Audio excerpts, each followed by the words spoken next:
Have you ever heard of a sensory deprivation tank or float pod? Well, today I'm going to show you one. One of the things that's fascinated me recently is the concept of an isolation tank or a float tank. But the idea is to shut out the outside world and to be able to go inward, to focus, to meditate.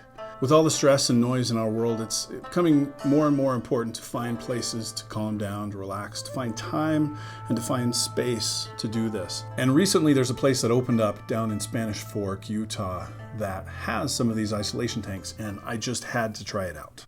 Which means a road trip. So I drove down here to try the float pods, but I've got to admit this place has a lot of great stuff. It was really hard for me not to get a massage, try out their saunas. Got a lot of great things to help relax, de-stress. But here's what I came here for: the float pod. All right, so here I am at Summit Spa and Float down in Spanish Fork. I'm excited to tell you guys about the sensory deprivation tanks. I don't know if you guys are Stranger Things fans, but hopefully there will be no Demogorgon appearances here.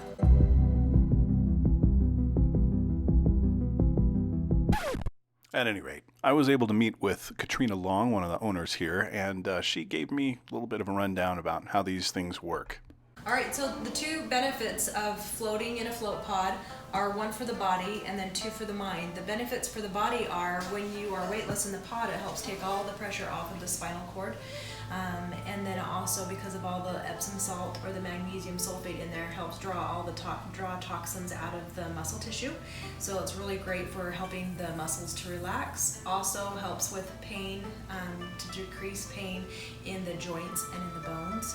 The other great thing about it is the benefits that it gives to the mind. And they've done MRIs that show that it shuts down the amygdala, which is the part of the brain that controls the fight or the flight senses.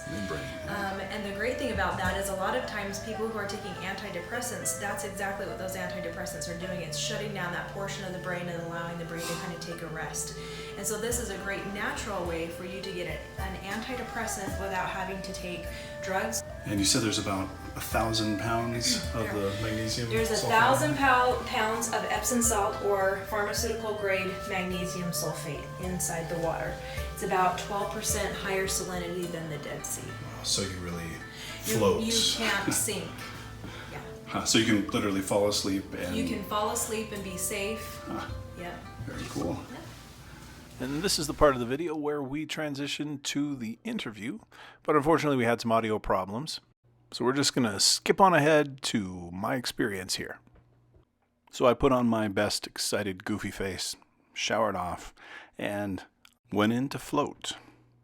A couple things you might be interested in knowing. First of all, the water temperature is basically the same as your body temperature, so that you don't feel cold or you don't really feel hot. You're able to turn the lights on or off inside there, so you don't have to be in complete darkness, or you can be if you want to. Got the option for music as well. Now it's hard to tell by these videos here, but it is a good size. I'm 6'4", and there was plenty of room for me to lie down, spread my arms out, and not touch any of the sides. So inside, it was dark, and it was quiet, and it was very pleasant. And then somehow I came up with the brilliant idea to video myself talking about the experience while I drove home, because that's totally safe. So I've never really experienced anything like that before. I was surprised. First of all, I was surprised at what it felt like to float. Not just like floating in water where normally, some part of your body sinks down like your feet or something, but it really just kind of kept you floating. Don't know how else to put it. The one thing that I hadn't thought about was since you're going to be floating in salts, or at least magnesium salts, and a lot of it, if you have any cuts anywhere, it's going to burn. They provide you with petroleum jelly to cover up any cuts, nicks or scratches, and I had just freshly shaved my head and my neck, and I had a couple nicks down here. Actually just petroleum jellied up the entire dome up top and covered up my nicks as best I could, but a little bit of the water got on my cut, and that burns. It's literally rubbing salt on a wound. Definitely didn't help with the sensory deprivation part of it, but overall, it was a good experience. I found after I'd been floating in it for a while, I did it with the lights off and no music to start out with, and I felt like I was moving, and there was some gentle floating back and forth. Every now and then I would gently bump into a side. A couple times, bump my head into the top of it. Didn't hurt or anything. It was just, gentle floating around. But it felt like I was moving quickly several times. Definitely a kind of a mind playing tricks on me kind of thing. But I felt some movement, like the water was flowing quickly. More like I was moving quickly through the water. It was just a unique kind of trippy experience. Not in a negative way. It was all very relaxing. I did turn on the music, and it's interesting. You have earplugs in so that all the water, the salt water doesn't get in your ears, and the music plays through. And I did never see where the speaker was, but apparently a speaker under the water. So you don't hear the water, or you don't hear the music when your ears are above the water. But as soon as you put your ears under, you can hear it. And depending on where you move in the water, you get a different musical experience. It sounds like you kind of need to be near wherever that speaker is for you to hear it. It's still a little muffled, but you can actually hear it surprisingly clearly, especially considering you're underwater, your ears are underwater, and you've got these silicone plugs in your ears. In general, it's a very relaxing experience. I don't like being, in dark enclosed spaces, but didn't really mind it. I felt very much in control in there. I knew that I had control over whether the lights turned on or off, if I wanted music or not. There's no latch or lock so that you're not stuck in there.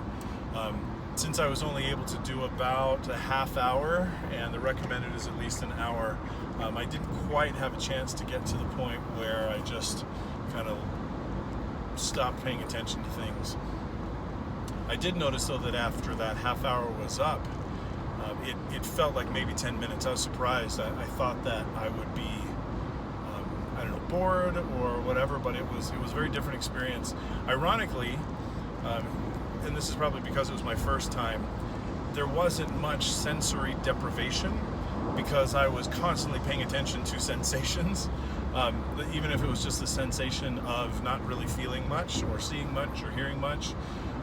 Most of the time I didn't have the music on. About halfway through I did turn it on just so that I could test it out, experience what that was like. It's something I really want to go back and try again and really get the full experience. In general, it was great. Highly recommend it. If you have shaved, make sure that I'd say give yourself at least a day after shaving to make sure that you don't have anything too raw, and if you do, really put a lot of that petroleum jelly over it so that you don't have to feel the burn. And there you have it. Hopefully this has been informational for you. You learned some things about a float pod or an isolation tank. And just a really big thank you to Summit Spawn Float down in Spanish Fork. Make sure you guys go check them out. I'll put a link to their Facebook page in the description below. And if you like this video, go ahead and click that like button and subscribe to our channel. We should have a lot more coming in the future. Thanks.